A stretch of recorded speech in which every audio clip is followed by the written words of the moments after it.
एक दलीय तानाशाही की तरफ देश बढ़ रहा है और सारे विपक्षी नेताओं को नष्ट करने की एक सुनियोजित षड्यंत्र चल रहा है। ऐसे समय में कांग्रेस की भूमिका इस देश में बढ़ जाती है, क्योंकि कांग्रेस ही एक ऐसी पार्टी है जो लगातार इस देश के भ्रष्टाचार और इस देश में हुए अनाचार और दुराचार के बारे में विरोध कर रही है, और कोई पार्टी इस विरोध में शामिल नहीं हो पाती। किसी को ईडी से, किसी को सीबीआई से, किसी को एनआईए से दबा दिया जा रहा है, और केवल इसलिए दबाया जा रहा है कि ये आदमी सरकार के खिलाफ बोले ना। एक अडानी समूह का एक रिपोर्ट आई हिंडनबर्ग की, और इस रिपोर्ट के बाद इस देश की राजनीति किस तरह से बदलने लगी है। 7 फरवरी को राहुल गांधी पार्लियामेंट में अडानी के बारे में बोलते हैं, और 26 फरवरी को हाई कोर्ट से जिस आदमी ने मुकदमा किया था उसने उस स्थगन को वापस ले लिया। खुद उसने स्थगन भी लिया था कि सुनवाई न की जाए, और खुद जाकर गुजरात हाई कोर्ट में उस स्थगन को वापस लेता है, और उसके बाद तत्काल यहाँ पर लगा करके मार्च के महीने में फिर राहुल गांधी को 170 पेज का फैसला लिख करके सज़ा कर दी जाती है।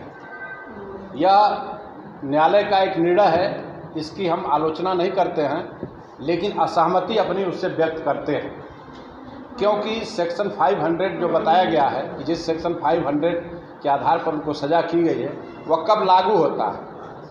वह लागू तब होता है जब इंटेंशनली किसी को कुछ कहा जाए, लेकिन सार्वजनिक सभा में और पॉलिटिकल भाषण में अगर मुस्करा करके और व्यंग के रूप में कहा जाए कि फला आदमी ऐसा कर रहा है, तब वह सेक्शन 500 के परव्यू में नहीं आता है। और राहुल गांधी ने दूसरी चीज़ कि राहुल गांधी ने इस बात को कहा कोलार में, जो कर्नाटक है, और मुकदमा चला गुजरात में। पहले तो इसका जुरिस्डिक्शन खड़ा होता है कोलार में, कर्नाटक में, यानी ये पूरा जो आदेश है उस मजिस्ट्रेट का वह बिल्कुल जुरिस्डिक्शन से, क्षेत्राधिकार से अलग हट करके है। जानबूझ करके एक टूल किट तैयार किया गया ताकि राहुल गांधी को डिफेम किया जा सके, और इस सरकार का यही काम रह गया है कि विपक्षी दल के नेताओं को डिफेम करो, इनको ऐसा बदनाम करो कि ये सब लोग चोर हैं, सब लोग चोर हैं। सब अब कह रहे हैं कि सारे लोग मिलकर सारे चोर एक हो रहे हैं। अब आप भी ये कह रहे हैं तो आप भी तो डिफेमेशन कर रहे हैं। अगर इस सेक्शन को मान लिया जाए कि राहुल ने डिफेमेशन किया, तो आप भी कह रहे हैं कि सारे विपक्षी चोर हैं। तो सारे विपक्षी चोर और बेईमान और भ्रष्ट आप कह रहे हैं, तो आप भी डिफेमेशन वही कर रहे हैं, आप पर भी वही मुकदमा चलना चाहिए। कहने का मतलब कि सेक्शन 500 अगर इस तरह से लागू किया जाएगा तो बोलने की आज़ादी आपकी ख़त्म हो जाएगी। सेक्शन 500 का जो उसका सिद्धांत है उसके अंदर ही रहने देना चाहिए, उसको बाहर हट करके जैसे कोई मुस्करा के कहे।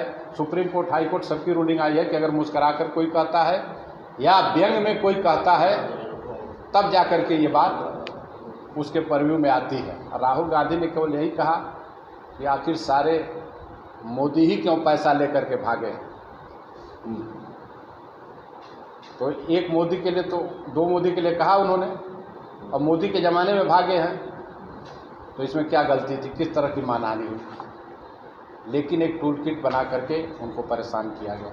और हिंडनबर्ग की रिपोर्ट वो पूछ रहे हैं कि 20,000 करोड़ रुपया जो सेल कंपनी में लगा है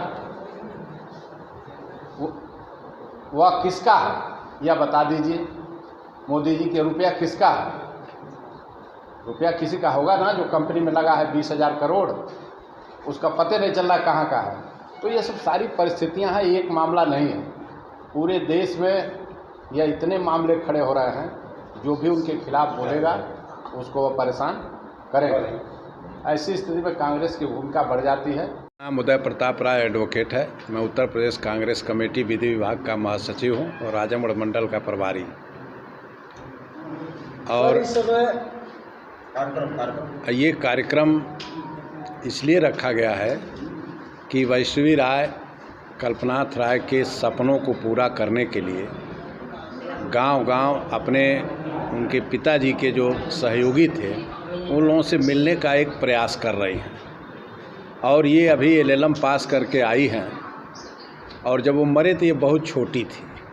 तो इसे इतना पता नहीं है कि कल्पनाथ राय के लोग कौन कौन थे, इसलिए ये यहाँ पर आई हैं ताकि हम जान सकें कि कौन कौन लोग हैं और यहाँ की समस्याएं क्या हैं और जनता क्या सोच रही है आज के परिवेश के बारे में, इसलिए ये यहाँ आई हुई। घोसी के लोगों को क्या संदेश देना चाहेंगे आप घोसी लोकसभा? घोसी की लोकसभा को संदेश यही होगा कि आप मऊ के विकास के लिए विकास को चुनिए, विनाश को मत चुनिए।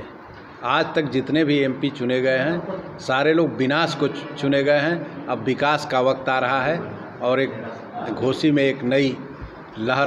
विकास और विनाश की बात हो रही है, आखिरकार कौन जिम्मेदार है विनाश होने का, विनाश करने का? देखिए, जिम्मेदार तो हालात हैं, जनता को हम नहीं कुछ कह सकते क्योंकि जनता महान है, लेकिन जनता की सोच में कहीं गलती आई है या उसको विकल्प नहीं मिल पाया कि वह किसी को चुने।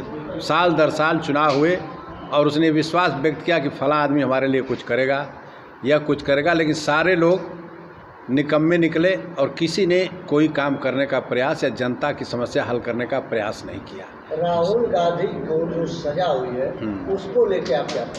राहुल गांधी की जो सजा हुई है, देखिए वो न्यायालय का मामला है, न्यायालय की आलोचना तो हम नहीं कर सकते, उसकी आलोचना ऊंची अदालत में होगी, लेकिन हम उस निर्णय से अपने को असहमत पाते हैं और उस जुरिस्डिक्शन जो कोलार में घटना हुई थी कर्नाटक में, उसका मुकदमा गुजरात में चलाया गया और जो मुकदमा जो परिवादी था जिसने उसका स्थगन लिया था माननीय उच्च न्यायालय गुजरात से, उसने ही स्थगन भी ख़त्म करा करके 5 साल के बाद और 20 दिन के अंदर फैसला दे दिया गया। तो यह राजनीति से प्रेरित है? यह बिल्कुल राजनीति से प्रेरित है और यह भाजपा का एक टूल किट है जो ये चाहता है कि कांग्रेस जो हमेशा विरोध कर रही है वह विरोध किसी तरह से दब जाए, लेकिन राहुल गांधी दबने वाले नहीं हैं।